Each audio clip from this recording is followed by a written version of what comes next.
मेरे भाई बहन, आपने अपने घर में ठाकुर जी का जो भी विग्रह बैठाला हुआ है, 5 मिनट 2 मिनट जितना भी समय मिल सके थोड़ी देर भगवान के सामने बैठा करो। भगवान के सामने बैठ करके भगवान के स्वरूप को निहारो, स्वरूप के दर्शन करो। स्वरूप के दर्शन करके फिर अपने नेत्रों को बंद कर लो। तो जो स्वरूप आपके सामने विराजमान है, नेत्र बंद करने के बाद वही स्वरूप आपको हृदय में दिखाई पड़ने लगेगा और आपको ऐसा लगेगा जैसे भगवान आपसे बातें कर रहे हो। आप कोई प्रश्न करोगे तो वो उत्तर देंगे। अपने मन की जो भी शंकाएं हैं वो भगवान को सुनाओ, आपको भगवान हृदय में प्रकट होकर के उन शंकाओं का समाधान करेंगे। लेकिन ये तब होगा जब उनसे संबंध मजबूत हो जाएगा। ऐसा नहीं कि पहले ही दिन आंख बंद करके बैठे और भगवान दिखाई देने लगे। इस क्रिया को कई समय तक जब हम करते रहते हैं तो ये क्रिया सिद्ध हो जाती है, वो भगवान हृदय में दिखाई पड़ने लगते हैं। प्रभु के स्वरूप का चिंतन अपने हृदय में करो। नेत्र बंद करके कभी एकांत में बैठो और मन ही मन विचार करो कि हमारे प्रभु कैसे लगते होंगे। भगवान की सुंदर झांकी को बनाओ कि हमारे प्रभु का बहुत सुंदर मुखमंडल है, प्रभु की घुंघराली सी अलकावलियां हैं, ठाकुर जी ने मोर पंख का मुकुट लगा रखा है, गले में बैजंती माला पहन रखी है, हमारे प्रभु की कमर में बंसी बंधी हुई है। जब आप भगवान के स्वरूप का चिंतन करोगे तो भगवान खुद ही आपके हृदय में प्रकट होकर के अपने स्वरूप का ज्ञान तुम्हें करा देंगे। लेकिन हम लोग तो केवल भगवान से मांगने के लिए ही भगवान के पास में जाते हैं। उन्हें कभी हमने अपना बनाया ही नहीं, उनसे कभी संबंध जोड़ा ही नहीं, उनसे कभी बात करने का प्रयास ही नहीं किया। हमने तो बस भगवान को एटीएम समझ रखा है कि जब जरूरत पड़े तो पहुंच जाओ।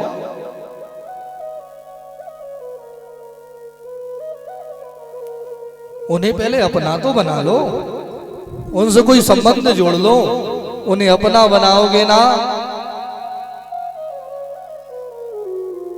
तो मांगने की जरूरत नहीं पड़ेगी। पिताजी को पता होता है कि मेरे बेटे को क्या चाहिए, और पिता के मन में चिंता होती है कि मेरे बेटे की ये जरूरत है, मुझे इसे पूरी करनी है। अगर पिताजी संपन्न भी नहीं है तो कर्जा ले ले करके अपने बच्चों की जरूरतें पूरी करते हैं। तो संसार के साधारण से पिता अपने बच्चों का इतना ध्यान रखते हैं तो वो तो परम पिता हैं। विचार करो वो कितना ध्यान रखते होंगे। 1000 माताओं के समान हमारे प्रभु हमें प्रेम करते हैं। लेकिन परेशानी यही है कि हम लोग उन्हें अपना मानते नहीं, उन्हें हमने अपना बनाया नहीं है। वो सच्ची कहें हम लोग तो भगवान पर विश्वास तक नहीं करते। वो हमारे धर्म का नियम है, विश्वासो फलदायका। जब तक भगवान पर भरोसा नहीं होगा, विश्वास नहीं होगा, किए हुए पूजन का फल भी प्राप्त नहीं होगा। तो पहले तो भगवान पर भरोसा करो, भगवान पर विश्वास करो। आप लोग भगवान पर विश्वास करते हो कि नहीं करते? अच्छा, कितने लोग भगवान पर विश्वास करते हो? हाथ खड़ा करके बताओ। बोलिए राधे राधे। सब करते हो? हाँ। अब देखो हम भी जगह जगह जा रहे हैं, आपने हाथ उठा दिए और हमने ये बात मान ली। वो तो हमको पता है कि हर जगह हाथ खड़े हो ही जाते हैं। तो अब हम थोड़ी सी परीक्षा कर लें कि आपको भगवान पे विश्वास है भी कि नहीं है, और हम तो 2 मिनट में ही पता कर लेंगे कि आपको कितना विश्वास है। अब एक छोटा सा प्रसंग हम सुना रहे हैं, इसे ध्यान से सुनो और जो जो हम पूछे उसे बताओ।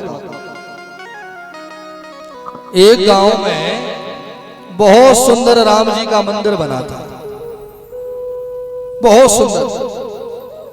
उस मंदिर में एक पंडित जी पूजन किया करते थे। पंडित जी निरंतर राम राम जपा करते थे। उसी मंदिर के बाहर एक भिखारी आकर के भीख मांगता था और वो भी राम राम जपता था। गांव के एक व्यक्ति ने देखा कि मंदिर के भीतर पुजारी जी हैं, वो भी राम राम जप रहे हैं, और मंदिर के बाहर भिखारी है, ये भी राम राम जप रहा है। दोनों राम राम ही जप रहे हैं, तो दोनों को फल क्यों अलग अलग मिल रहा है? भाई पुजारी जी तो जहां इतने आनंद से जीवन जी रहे हैं, वहीं इस भिखारी का तो मांगते मांगते ही पूरा जीवन निकल रहा है। तो क्या पुजारी जी के राम और भिखारी जी के राम अलग अलग हैं क्या? भाई दोनों के राम एक ही हैं, तो पर फल क्यों अलग अलग मिला? तो वह व्यक्ति अपनी शंका का समाधान करने एक दूसरे पंडित जी के पास में गया। कहा, महाराज मुझे ये बताओ कि जब भिखारी भी राम राम बोल रहा है और पुजारी भी राम राम बोल रहे हैं, तो दोनों को फल क्यों अलग अलग मिल रहा है? पंडित जी ने कहा, कहने से नहीं समझोगे, हमारे संग चलो। तो दोनों वहां से चले। वो अपने साथ में वह पंडित जी एक सुई लेकर के गए। सुई तो आप सब जानते हैं, वो कपड़े सिलने वाली। सुई लेकर के पहले भिखारी के पास में गए। वो भिखारी के पास में जाकर के सुई का छेद दिखाया और सुई का छेद दिखा करके कहा, भैया ये छेद देख रहा है, आज इस सुई के छेद में से हमने हाथी घोड़ा निकलते हुए देखे। हाथी घोड़ा? भिखारी ने कहा, सवेरे सवेरे में ही मिला आपको, ये सुई का छेद, इसमें से हाथी घोड़ा निकल गए। कैसे निकलेंगे महाराज? निकल ही नहीं सकते। अच्छा आप लोग बताओ, क्या सुई के छेद में से हाथी घोड़ा निकल सकते हैं? अब वही सुई लेकर के वह पुजारी जी के पास में गए। पुजारी जी को भी वही सुई का छेद दिखा करके कहा, महाराज आज इस छेद में से हमने हाथी घोड़ा निकलते हुए देखे। पुजारी जी ने कहा, जरूर देखे होंगे, वो निकले ही होंगे, निकल गए होंगे हाथी घोड़ा। कैसे निकल गए होंगे महाराज? पुजारी जी ने कहा, देखो मेरे प्रभु चाहें तो सब कुछ हो सकता है। मेरे प्रभु चाहें तो सुई के छेद में से हाथी घोड़ा भी निकल सकते हैं। इसका प्रमाण है कि जब हमारे प्रभु द्वापर में कृष्ण अवतार लेकर के आए, 2 वर्ष के थे कन्हैया। 2 वर्ष का बालक कितना बड़ा होता है? छोटे से। 2 वर्ष के कन्हैया यमुना जी के तट पर मिट्टी के गोला बना बना करके खा रहे थे। तो मधुमंगल ने देख लिया। वो मधुमंगल दौड़ा दौड़ा आया, मैया तेरे कन्हैया ने मिट्टी खाई। तो मैया भागी भागी आई, क्यों कन्हैया तूने माटी खाई? सोई भगवान ने कहा, मैया हमने तो मिट्टी को हाथ भी ना लगाया, चल मुंह खोल के दिखा।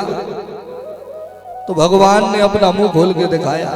छोटे से कन्हैया, छोटा सा मुंह, भगवान का छोटा सा मुंह। भगवान ने जब छोटा सा मुंह खोल के दिखाया तो मुंह के भीतर क्या दिखाई पड़ा? अनंत ब्रह्मांड। जब इतने से मुंह में अनंत ब्रह्मांड समा सकते हैं, तो क्या सुई के छेद में से हाथी घोड़ा नहीं निकल सकते? अब बताओ, निकल सकते हैं कि नहीं निकल सकते? लेकिन आप लोग तो मना कर रहे थे। क्यों? क्योंकि अभी हमें भगवान पर भरोसा नहीं है। हम लोग बस इतना विचार करते हैं कि जो काम हम नहीं कर सकते वो भगवान भी नहीं